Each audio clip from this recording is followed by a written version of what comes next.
I found it to be hypocritical and damn right disgusting. What's the matter, Mrs. Lincoln? Didn't you like to play? Oh, it's just peachy. I love you. Oh, I love you. Yes, I love you.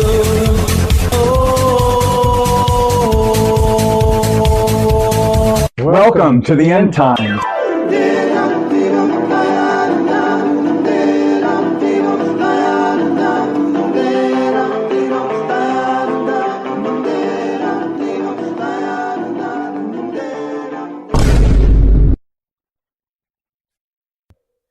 Welcome to the end times. Hey, I'm Mike. Hey, I'm Charlie. We hope everybody's doing well and that you all had a really great Pride Month in June.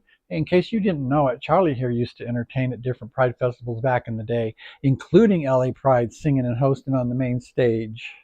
Check this out. Here he is in the LA Pride Parade in 2000. Oh, that's a long time ago. After several years of that, we decided to take a break from Pride. And here we are 24 years later. Unbelievable. Time flies. Well, this year is, since it's literally up the street.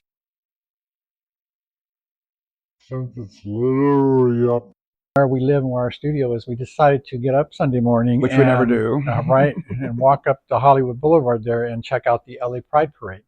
Not today, motherfuckers. Hi, babe. Hi. Welcome to the end times. Welcome to the end times. It's end. We are at and Los Angeles. And out. The Los Angeles Gay Pride again. How do you feel today, hon? I feel pretty darn good. Got good energy. See what's going on down here at Pride. Yeah. It's been a few minutes. It's been a long time since we have been to anything like this. Yeah. I mean, it's like, it's not that we don't want to. It's not that we don't want to toast Pride. We just want to get to know it a little bit better first.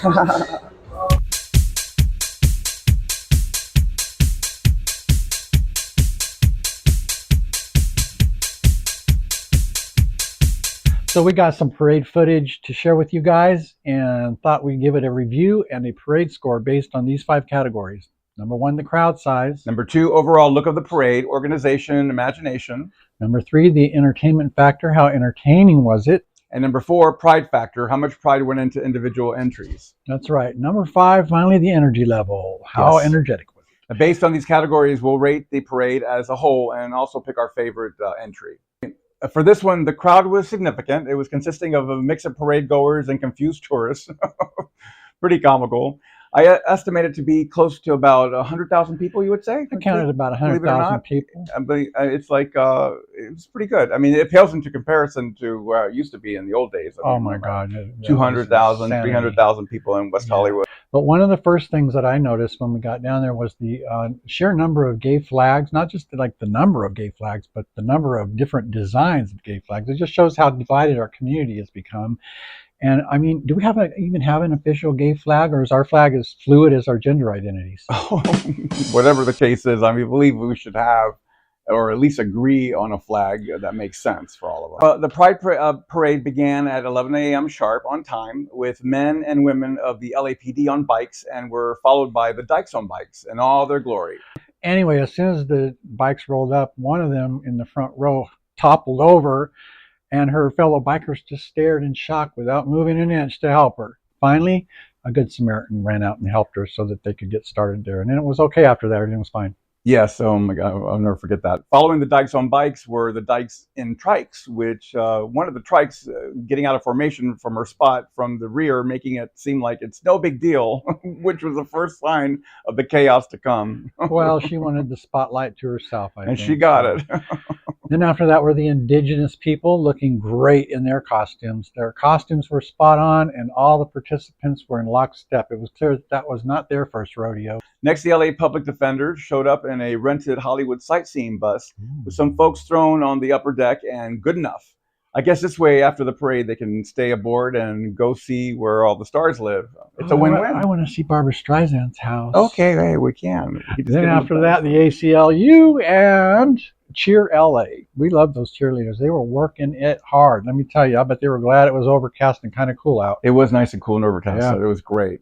Following that was Equality California, which consisted of plenty of folks just walking as if it was a protest more than a parade.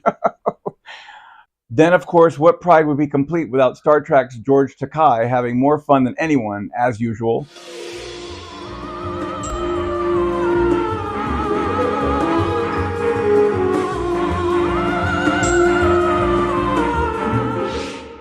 Another notable group was SpaceX, with plenty of supporters and several very tall characters. They were like tall, colorful aliens. I think they were great. I don't know how they walked in those stilts for that long. I know, that was amazing. And then H&M Men's followed. Also, they had a parade-ready float. Fire department followed H&M Men's, and they had a great showing. I thought the fire department was great because they had two great fire trucks. One was an antique and really pretty, and they had lots of firemen there. And we love our firemen. Let me tell you, shout out to all the firemen, no matter where you're at. Absolutely. Thank you for your service. Absolutely. Now, the parade seemed to go on with a few decent floats, but again, it looked like people walking in a protest more than a parade. At times, you couldn't distinguish who was in the parade and who was cutting through the parade to get to the other side. Or who was just joining in. Like Bond Supermarkets looks like they took the plastic banner sign from the front of one of their stores and followed it with people pushing shopping carts, and I can't tell you what that looked like. I mean, nothing really stood out, but maybe the crowd itself. I mean, they were in a good spirit and everything, but just okay sort of way.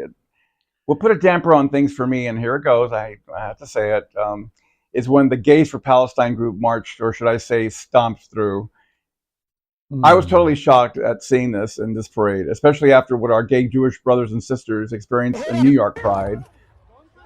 This Yiddish.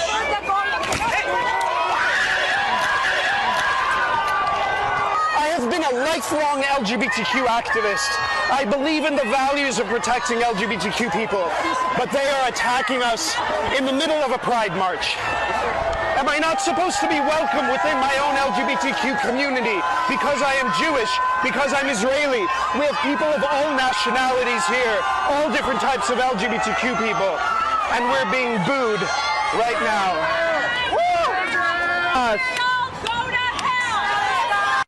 In an LGBTQ community and movement, in a Pride march that is supposed to be inclusive of everybody, I have never in my life felt more excluded, and it is heartbreaking.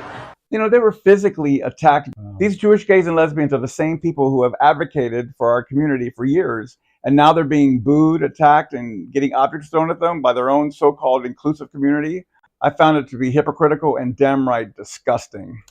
What's the matter, Mrs. Lincoln? Didn't you like the play? Oh, it's just peachy. Sorry. So let's rate this event, shall we? Using a scale from 1 to 10, with 10 being the best. First up is the overall crowd size. The crowd was big. At least 100,000 people lined the streets. For crowd size, we're giving it an 8 out of 10.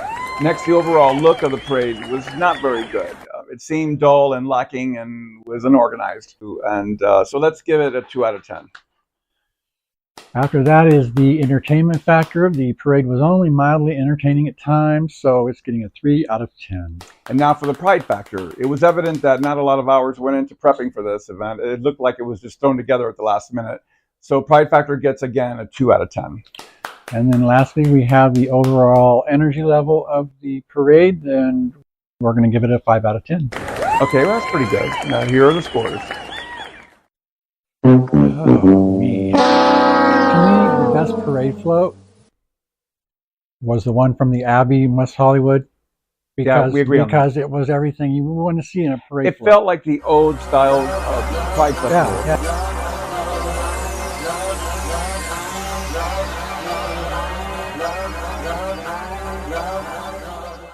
You know, I would never get up early to go down and walk down. Even if I had to drive and stuff, it'd be even less likely. well, this is what happens when there's no more competition on things. You know? No, everybody gets a trophy, so there's no losers, just except for everyone involved, most of all the spectators. It's not like the gay people don't know how to put on a fabulous show. Look at the Disneyland parade, Right. Or any parade where there's volunteers that are put on by mostly gay people. The Hollywood Christmas parade, The Tournament of Roses parade. parade. Even the Doodah parade was more fun and interesting than Yeah, this. the There was no Doodah parade. pride in our Pride parade anymore, people. We got to do something about that, you know? Got to fix that. How do we fix it? It's embarrassing. I mean, so much so that this might have been acceptable way back, but like I said, after 50 years, you would think it would be getting better, not going backwards. Talk about an abomination. Well, take a look here at the difference. And this is from 20 years ago. Shooting in the lights.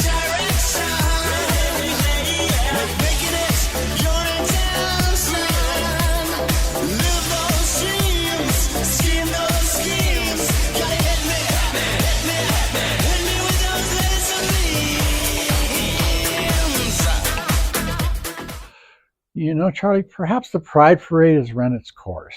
As it is, we take the whole month of June and then have Pride Parades all over the place, all the way into August. And it's kind of annoying. Yeah, it is annoying. But don't dread, because we came up with a fresher solution for the way that we're doing it now. Yeah, and we're not going to do it, but if you want it to be better, this is what you need to do. You need to lobby Washington, D.C. to get a federal holiday for gay plus community for our Independence Day or whatever it is, and then make it official and have it. Everybody gets the day off. It's one day of the year. Yeah, and televise a more fantastic, classy parade worthy of our talents, and have a family-friendly event that everyone can truly enjoy, including kids. Everyone gets a day off, like you said, and it won't be affected by road closures. And just make it official. And just imagine what a Pride Parade could be. I mean, it should be the best. Could be. Well, you know what this means. Once again, the end times has saved the parade. Yes. No applause, just send money. Yes, lots of it. Look, we hope we didn't offend anybody or hurt anyone's feelings. I mean, that is definitely never our intent, I promise. Well, I believe that's going to conclude the end of this episode. Please don't forget to like and subscribe to our channel so we can get monetized before it's too late. We're getting older by the minute here, folks. Speak for yourself, thank you. Hey, I'm Mike. Hey, I'm Charlie. We'll see you next time here in the end time. So until that time, stay tuned, Stay free, and stay fabulous. Bye.